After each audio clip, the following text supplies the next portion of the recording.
So hi friends, welcome to our channel. Friends, మనకి defence research development organisation DRDO నుంచి ఆఫీషియల్గా మనకి officer level జాబ్స్కి సంబంధించి ఒక లేటెస్ట్ నోటిఫికేషన్ అనేది ఆఫీషియల్గా అయితే రిలీజ్ చేయడం జరిగింది. ఈ యొక్క పోస్టులకి చేరగానే మనకి 40,000 వరకు కూడా శాలరీ అనేది రావడం జరుగుతుంది గైస్. ఎటువంటి ఎక్స్పీరియన్స్ అంటూ కూడా ఏమి కూడా ఉండాల్సినటువంటి అవసరం అయితే లేదు. మనకు సొంత రాష్ట్రాలకి ట్రాన్స్ఫర్ చేసుకున్నటువంటి ఛాన్స్ అనేది కూడా ఉంటుంది కాబట్టి ఇంట్రెస్ట్ ఎలిజిబుల్ క్యాండిడేట్స్ డెఫినెట్గా ఈ యొక్క ఆపర్చునిటీని అయితే యూటిలైజ్ అయితే చేసుకోండి. ఈ విధంగా ఇక నోటిఫికేషన్కి సంబంధించి టోటల్ డీటెయిల్స్తో పాటు అప్లికేషన్ ప్రాసెస్ కూడా చెప్తాను కాబట్టి స్కిప్ చేయకుండా ఎండ్ వరకు చూసి అప్లికేషన్స్ అయితే సబ్మిట్ అయితే చేసుకోండి. ఫస్ట్ టైం మన ఛానల్ని విజిట్ చేస్తున్నా కనుక సబ్స్క్రైబ్ అయితే చేసుకోండి. అదేవిధంగా పక్కనే వచ్చే బెల్ ఐకాన్ కూడా యాక్టివేట్ చేసి పెట్టుకోండి ఫ్రెండ్స్. మీరు ఇచ్చేటువంటి లైక్స్ అలా ఎంకరేజింగ్ అండ్ మోటివేషన్గా ఉంటాయి కాబట్టి సో ప్రతి ఒక్కరు కూడా వీడియోని లైక్ చేసి మీ ఫ్రెండ్స్ అండ్ ఫ్యామిలీ మెంబర్స్కి అయితే షేర్ చేయండి ఫ్రెండ్స్. డిస్క్రిప్షన్లో WhatsApp and Telegram channel link అనేది ఇవ్వడం జరిగింది. సో ఇంకెవరైనా జాయిన్ అవుతే కనుక జాయిన్ అయితే అవ్వండి.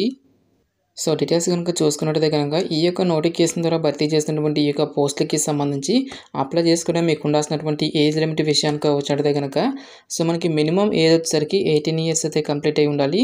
జనరల్ అభ్యర్థులు అయితే కనుక 28 ఇయర్స్ వరకు కూడా అప్లై అయితే చేసుకోవచ్చు. ఓబీసీ క్యాండిడేట్స్ అయితే కనుక 31 ఇయర్స్ వరకు, ఎస్సీ ఎస్టీ క్యాండిడేట్స్ అయితే కనుక 33 ఇయర్స్ వరకు కూడా అప్లై చేసుకోవడానికి ఛాన్స్ అనేది కల్పిస్తూ ఉన్నారు. సో ఇక పోస్ట్లకి ఎటువంటి అప్లికేషన్ ఫీజు అనేది కూడా మనం పే చేయాల్సినటువంటి అవసరం అయితే లేదు గైస్. ఆల్ క్యాండిడేట్స్ అందరూ కూడా ఇక రిక్రూట్మెంట్కి ఫ్రీగా అయితే అప్లై అయితే చేసుకోవచ్చు. ఈ యొక్క నోటిఫికేషన్ ద్వారా మనకి జూనియర్ రీసెర్చ్ ఫెలోషిప్ అని చెప్పేసి ఈ యొక్క ఉద్యోగాలను అయితే రిక్రూట్మెంట్ అయితే చేయడం జరుగుతుంది గైస్. ఈ యొక్క పోస్ట్లకి సెలెక్ట్ అయినటువంటి క్యాండిడేట్స్కి 37,000 రూపీస్ పర్ మంత్ శాలరీ అనేది పే చేయడం జరుగుతుంది. దీంతోపాటుగా అడిషనల్గా మనకి హౌస్ రెంట్ అలవెన్సెస్తో పాటు మెడికల్ ఫెసిలిటీస్ని కూడా మనకి పే చేయడం జరుగుతుంది గైస్. ఈ విధంగా అన్ని అలవెన్సెస్ కలుపుకుంటే మనకి అప్రాక్సిమేట్లీ వచ్చేసరికి 40,000కి పైగా మనకి శాలరీ అనేది రావడం జరుగుతుంది. సో పోస్టుల వరకు వేకెన్సీ డీటెయిల్స్ కనుక చూసుకున్నట్టయితే కనుక మెకానికల్ ఇంజనీరింగ్ విభాగంలో వచ్చేసరికి మనకి 9 వేకెన్సీస్. నెక్స్ట్ మనకి electronics engineering and electronics and telecommunication విభాగంలో వచ్చేసరికి టోటల్గా మనకి 2 వేకెన్సీస్. ఆటోమొబైల్ ఇంజనీరింగ్ విభాగంలో 2 వేకెన్సీ అనేవి కేటాయించడం జరిగింది. ఎసెన్షియల్ ఎడ్యుకేషన్ అండ్ క్వాలిఫికేషన్ విషయానికి వచ్చేటది కనుక సో ఎవరైతే సంబంధిత డిపార్ట్మెంట్లో మినిమం 60% ఆఫ్ మార్క్స్తో బీఆర్ బీటెక్ అనేది కంప్లీట్ చేసి విత్ నీట్ లేదా గేట్ స్కోర్ అనేది ఎవరికైతే ఉంటుందో ఆ యొక్క క్యాండిడేట్స్ మాత్రమే ఇక జాబ్స్కి అప్లై చేసుకోవాల్సి అయితే ఉంటుంది.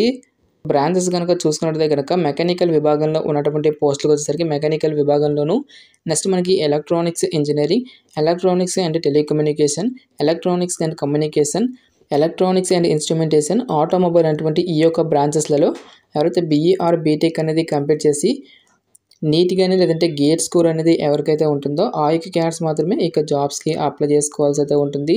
ఎటువంటి ఎక్స్పీరియన్స్ అంటూ కూడా ఏమి కూడా ఉండాల్సినటువంటి అవసరం అయితే లేదు గైస్. నోటిఫికేషన్లో మనకి ఇక్కడ అప్లికేషన్ ఫామ్ అనేది ఇవ్వడం జరిగింది. ఈ యొక్క అప్లికేషన్ ఫామ్ లింక్ అనేది నేను డైరెక్ట్గా డిస్క్రిప్షన్లో అయితే మెన్షన్ అయితే చేస్తాను గైస్. ఈ యొక్క అప్లికేషన్ ఫామ్ అనేది మీరు ప్రింట్అవుట్ అయితే తీసుకొని రైట్ సైడ్లో వచ్చేసరికి మీకు లేటెస్ట్ పాస్పోర్ట్ సైజ్ ఫోటోగ్రాఫ్ అనేది మీరు ఇక్కడ స్టిక్ చేయాల్సి అయితే ఉంటుంది. నెక్స్ట్ బ్లాక్ లెటర్లో మీకు ఫుల్ నేమ్తో పాటు మీకు ఫాదర్స్ నేము, నెక్స్ట్ మీకు జెండర్తో పాటు మీకు క్యాస్ట్ అనేది ఇచ్చేసి నేషనాలిటీతో పాటు మీకు డేట్ ఆఫ్ బర్త్ అనేది ఇక్కడ ఇవ్వాల్సి అయితే ఉంటుంది. నెక్స్ట్ మీకు కరస్పాండెంట్ అడ్రస్తో పాటు పర్మనెంట్ అడ్రస్కి సంబంధించిన డీటెయిల్స్ అన్నింటినీ కూడా మీరు ఇక్కడ ఫిల్ చేయాల్సి అయితే ఉంటుంది గైస్. నెక్స్ట్ ఇక్కడ మీకు మొబైల్ నెంబర్తో పాటు మీకు ఈమెయిల్ ఐడి అనేది ఇచ్చేసి మీకు ఎడ్యుకేషన్ క్వాలిఫికేషన్కి సంబంధించిన డీటెయిల్స్ అన్నింటినీ కూడా ఇక్కడ 1 by 1 మీరు ఇక్కడ ఫిల్ చేయాల్సి అయితే ఉంటుంది గైస్. నెక్స్ట్ మీకు ఎక్స్పీరియన్స్ అనేది ఉంటే ఇవ్వండి, లేదంటే ఇక్కడ నాట్ అప్లికేబుల్ అని చెప్పేసి మీరు ఇక్కడ మెన్షన్ అయితే చేస్తాను గైస్. ఈ విధంగా మీకు డీటెయిల్స్ అనేవి ఎంటర్ చేసిన తర్వాత నీట్గానే లేదంటే గేట్ ఎగ్జామినేషన్కి సంబంధించి అక్కడ డీటెయిల్స్ అనేవి మీరు ఇక్కడ ఫిల్ చేయాల్సి అయితే ఉంటుంది. అక్కడ రోల్ నెంబర్తో పాటు ఇయరు, మీకు స్కోర్తో పాటు వ్యాలిడిటీ యొక్క డీటెయిల్స్ అన్నింటినీ కూడా మీరు ఇక్కడ ఫిల్ చేయాల్సి అయితే ఉంటుంది. నెక్స్ట్ డిక్లరేషన్ దగ్గర వచ్చేసరికి మీకు ప్లేస్తో పాటు డేట్ అనేది మెన్షన్ చేసి ఇక్కడ మీకు సిగ్నేచర్ అనేది ఇక్కడ చేయాల్సి అయితే ఉంటుంది. ఈ యొక్క అప్లికేషన్ ఫామ్తో పాటు మీకు ఎడ్యుకేషన్ క్వాలిఫికేషన్కి సంబంధించిన సర్టిఫికేట్స్, నెక్స్ట్ మీకు ఎక్స్పీరియన్స్ అనేది ఉంటే అక్కడ సంబంధించిన సర్టిఫికేట్స్తో పాటు 2 లేటెస్ట్ పాస్పోర్ట్ సైజ్ ఫోటోగ్రాఫ్స్, మీకు latest caste certificate, OBC candidates అయితే కనుక నాన్ క్రిమినల్ లేయర్ సర్టిఫికేట్. ఈ విధంగా మీకు ప్రతి ఒక్క ఎడ్యుకేషనల్ డాక్యుమెంట్స్ అన్నింటినీ కూడా మీరు అప్లికేషన్ ఫామ్తో పాటు కూడా పట్టుకొని వెళ్ళాల్సి అయితే ఉంటుంది. ప్రతి ఒక్క ఎడ్యుకేషనల్ డాక్యుమెంట్స్ అన్నిటిపై కూడా సెల్ఫ్ అటెస్టేషన్ అంటే మీకు సైన్ అనేది కంపల్సరీగా చేయాల్సి అయితే ఉంటుంది గైస్. సో ఇంటర్వ్యూ అనేది ఓన్లీ మనకి 10 o'clock వరకు మాత్రమే ఉంటుందని చెప్పేసి ఇక్కడ మనకి జాబ్ డీటెయిల్స్లో క్లియర్గా ఇవ్వడం జరిగింది. ఇక ఇంటర్వ్యూ అనేది కంప్లీట్ అయిన తర్వాత 10 to 11 వరకు మీకు సర్టిఫికేట్స్ అనేవి వెరిఫికేషన్ అనేది చేయడం జరుగుతుంది గైస్. ఈ విధంగా వెరిఫికేషన్ అనేది కంప్లీట్ చేసినటువంటి క్యాండిడేట్స్కి రిటన్ టెస్ట్తో పాటు ఇంటర్వ్యూ అనేది కూడా కండక్ట్ చేసి ఇక వేకెన్సీస్కి సెలెక్షన్ అనేటువంటి కంప్లీట్ అయితే చేయడం జరుగుతుంది. ఎగ్జామినేషన్కి సంబంధించిన సిలబస్ అనేది మనకి నోటిఫికేషన్ అయితే మెన్షన్ అయితే చేయలేదు గైస్. మ్యాక్సిమం మనకి డిసిప్లిన్ రిలేటెడ్గా ఇక ఎగ్జామినేషన్ అనేది కండక్ట్ చేసేటువంటి ఛాన్స్ అనేది ఉంటుంది. నెక్స్ట్ ఇంటర్వ్యూతో పాటు రిటన్ టెస్ట్ అనేది ఎప్పుడు కండక్ట్ చేస్తారని చూసుకున్నట్లయితే కనుక సో మనకి ఒక్కొక్క డిసిప్లిన్కి ఒక్కొక్క డేన మనకి ఇక ఎగ్జామినేషన్స్ అనేవి కండక్ట్ అయితే చేయడం జరుగుతుంది. మెకానికల్ ఇంజనీరింగ్ విభాగంలో ఉన్నటువంటి పోస్టులు వచ్చేసరికి March 4th మనకి కండక్ట్ అయితే చేయడం జరుగుతుంది. ఎలక్ట్రికల్ డిపార్ట్మెంట్ నెక్స్ట్ మనకి ఆటోమొబైల్ ఇంజనీరింగ్ విభాగంలో ఉన్నటువంటి పోస్టులు వచ్చేసరికి March 7th మనకి ఇక ఇంటర్వ్యూతో పాటు రిటన్ టెస్ట్లు అనేవి కండక్ట్ అయితే చేయడం జరుగుతుంది. ఇక రిటన్ టెస్ట్కి అటెండ్ అయ్యేటప్పుడు మీకు ఒరిజినల్ సర్టిఫికేట్స్తో పాటు 1 సెల్ఫ్ అటెస్టెడ్ జిరాక్స్ కాపీస్ని కూడా పట్టుకొని నోటిఫికేషన్ ఇక్కడ ఇచ్చేటువంటి ఈ యొక్క అడ్రస్కి మీరు డైరెక్ట్గా అయితే అటెండ్ అయితే అవ్వాల్సి అయితే ఉంటుంది. సో వెన్యూ డీటెయిల్స్ కనుక చూసుకున్నట్లయితే కనుక vehicles research and development establishment, post office, Vahan Nagar, Ahmednagar 414006 Maharashtra అనేటువంటి ఈ యొక్క అడ్రస్కి మీరు మీ యొక్క ఒరిజినల్ సర్టిఫికేట్స్తో పాటు 1 సెట్ ఆఫ్ జిరాక్స్ కాపీస్ని కూడా పట్టుకొని డైరెక్ట్గా అయితే ఇక్కడ ఇంటర్వ్యూకి అయితే అటెండ్ అయితే అవ్వాల్సి అయితే ఉంటుంది. గాయస్ మనకి ఇక నోటిఫికేషన్ వచ్చేసరికి government of India ministry of defence కింద పనిచేస్తున్నటువంటి defence research and development organisation DRDO నుంచి ఆఫీషియల్గా రిలీజ్ అయినటువంటి ఈ యొక్క నోటిఫికేషన్ డీటెయిల్స్.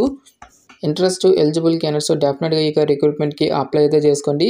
ఇనీషియల్గా పోస్టింగ్ వచ్చేసరికి మనకి అదర్ స్టేట్స్లో ఉన్నప్పటికీ కూడా మనకు సొంత రాష్ట్రాలకి ట్రాన్స్ఫర్ చేసుకున్నటువంటి ఛాన్స్ అనేది కూడా ఉంటుంది. కాబట్టి ఇంట్రెస్ట్ ఎలిజిబుల్ క్యాండిడేట్స్ డెఫినెట్గా ఇక ఆపర్చునిటీని అయితే యూటిలైజ్ అయితే చేసుకోండి. ప్రజెంట్ ఈ యొక్క పోస్టులు అన్నింటినీ కూడా 2 years ప్రాతిపదికన ఇక పోస్టులన్నింటినీ కూడా రిక్రూట్మెంట్ అయితే చేయడం జరుగుతుంది. ఫర్దర్గా కంపెనీ యొక్క రిక్వైర్మెంట్స్ని బట్టి ఈ యొక్క టర్మ్ అనేది ఎక్స్టెండ్ చేసేటువంటి ఛాన్స్ అనేది కూడా ఉంటుంది. కాబట్టి సో డెఫినెట్గా ఇక ఆపర్చునిటీని అయితే యూటిలైజ్ అయితే చేసుకోండి గైస్. ఇక నోటిఫికేషన్కి సంబంధించిన లింక్స్ అన్నింటినీ కూడా వీడియో డిస్క్రిప్షన్లో కామెంట్ సెక్షన్ అయితే మెన్షన్ అయితే చేస్తాను. ఇంకా ఇక నోటిఫికేషన్కి సంబంధించి మీకు ఎటువంటి డౌట్స్ వచ్చినా సరే నాకు కామెంట్ సెక్షన్లో కామెంట్ అయితే చేయండి. ఎటువంటి మరిన్ని జాబ్ అప్డేట్స్ కోసం మన ఛానల్ని సబ్స్క్రైబ్ చేసుకుని బెల్ ఐకాన్ కూడా యాక్టివేట్ చేసి పెట్టుకోండి. సో ఇది ఫ్రెండ్స్ ఇవాల్టి వీడియో. రేపు మరొక మంచి అప్డేట్తో మళ్ళీ మేము ముందుకు రావడమే జరుగుతుంది. Thanks for watching. Have a nice day.